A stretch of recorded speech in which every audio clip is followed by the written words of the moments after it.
This friggin' douchebag mows all of his grass clippings and shit from his lawn out on the fucking road every fucking time.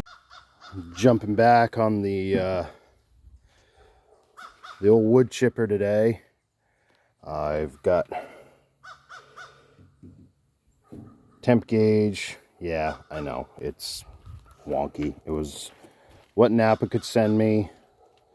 And I am getting a hour counter hooked up because he's gonna keep track of his hours when he is doing it for other folks, which, I mean, I don't know.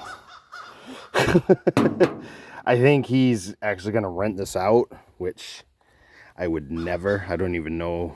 I just, no. I would not rent this. I would not trust anybody else. I don't even trust myself running this thing. But anyways, getting the gauge works. I used alligator clips to test it all out. Interesting issue I was having. Comment down below. Oh, you came home. Where you been? You didn't come home last night. Yeah, out partying. This is an interesting issue. Comment down below if you know better than I. It will only work if you run the ground to the starter point. It will not, I guess, I got good ground to the spot where it was on the other side of the engine. I guess between the engine block and there, it's not getting a good ground. We took the starter off, cleaned everything up, still not getting a good ground. But it gets a good ground to there. I don't know. I do not get it. And maybe it's because the bolts in, and in here is getting a good ground, and this plate is interfering. But anyways, it works now. Gonna put the cable, get it up, you know, nice and neat all the way around. We're gonna clean up this gnarly mess of wires once I get this hour counter in. But I had to get a little clever because the hole for the old hour counter was just kind of not happening. Well, there it is. Custom hour meter made with Gorilla Glue. Piece of metal that I cut out and the rest of the pieces. The old hour meter was just junk, and I didn't want to drill a new hole. I wanted to put it in the existing hole that there was, you know, that this went in. And so this is what I came up with. Not bad. All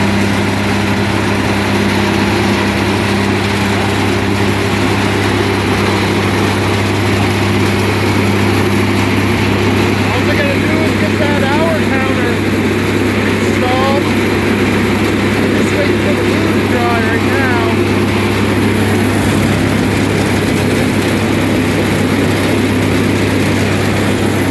Temp is good. Got the Wi-Fi wood running through it, or the Bluetooth wood.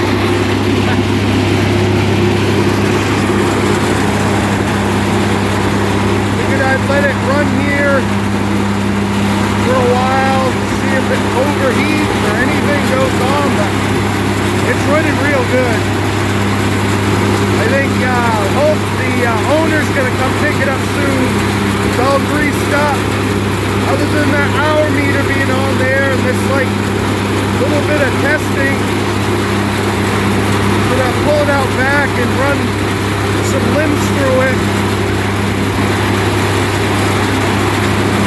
Other than that, it's ready to go, pretty sure.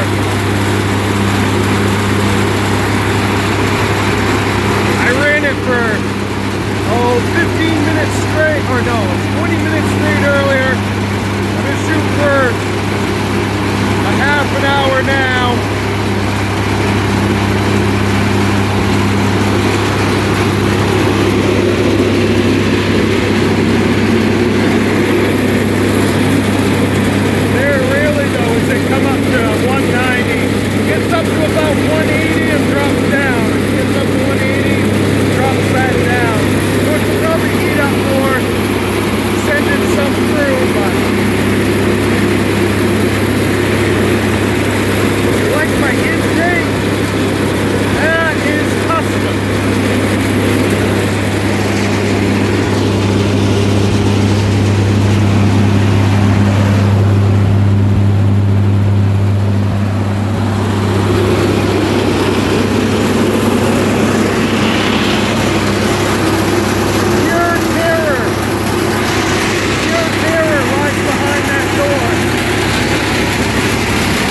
is the hottest that it's been, running for a half an hour, and it's off, you know.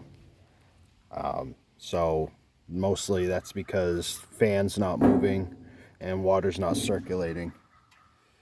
It hung right around that. Well, let's see.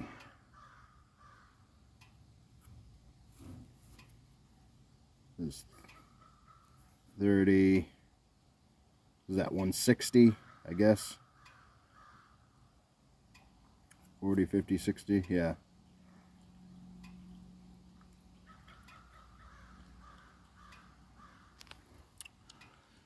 But yeah, it's like on 180 right now, like 160 operating temp, 170, 175.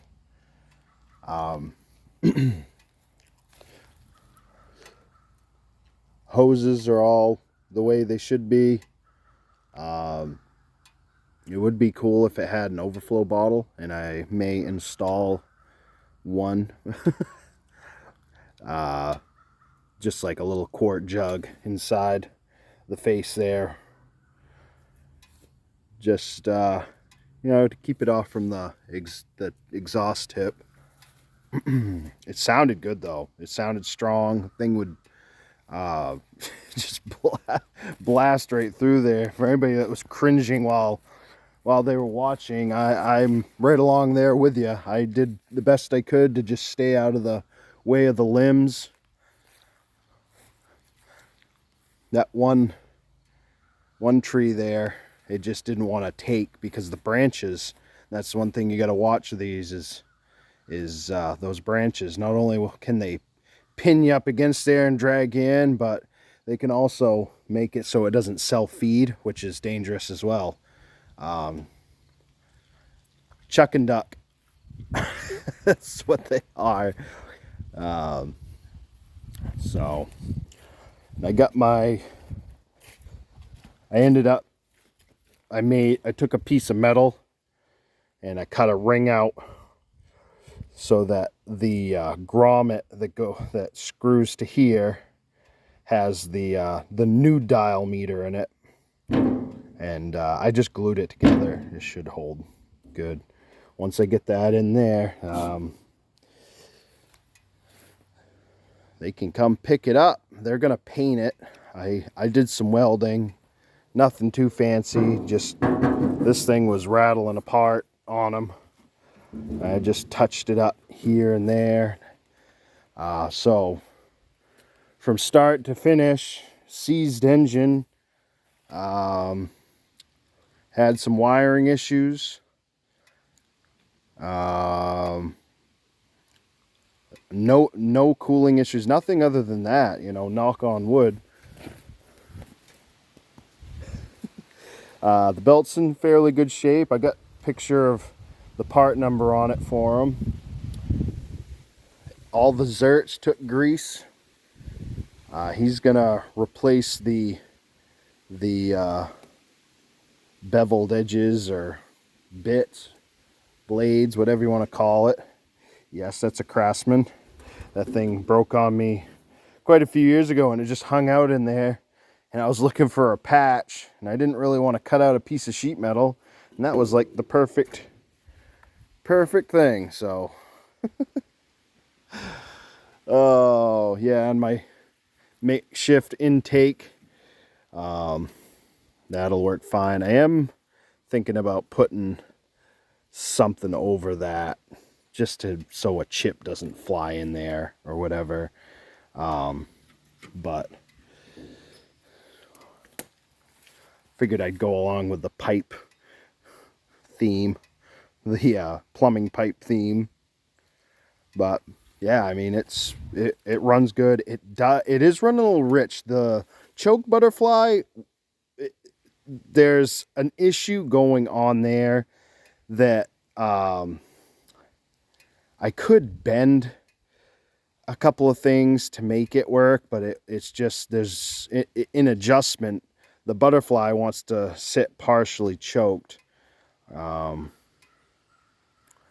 so it does run a little rich. I ran it You know, ran it for a while, got it shut down, got it down to low idle, and when I shut it off, you could tell it was almost like it was flooded. I went wide open on the throttle and it fired right up, but so probably have to definitely address that before I send it to him. But right down to the last, you know, little tiny things. So that is the end of the video series on this whole girl, unless, you know, I get it in for some you know, something. I mean, you never know, he could be blowing this engine up on me. And then we'll be hauling that engine out and putting another in. I told him to take breaks, you know, just take some breaks, keep an eye on the temp. I did wire it in so the temp has a light in it, and if that light turns on, that means it's got low oil pressure. Yeah, got this old Poulan 335 Pro going too. That's what I cut the saplings down with. Anyways, thanks for watching. I'll put a little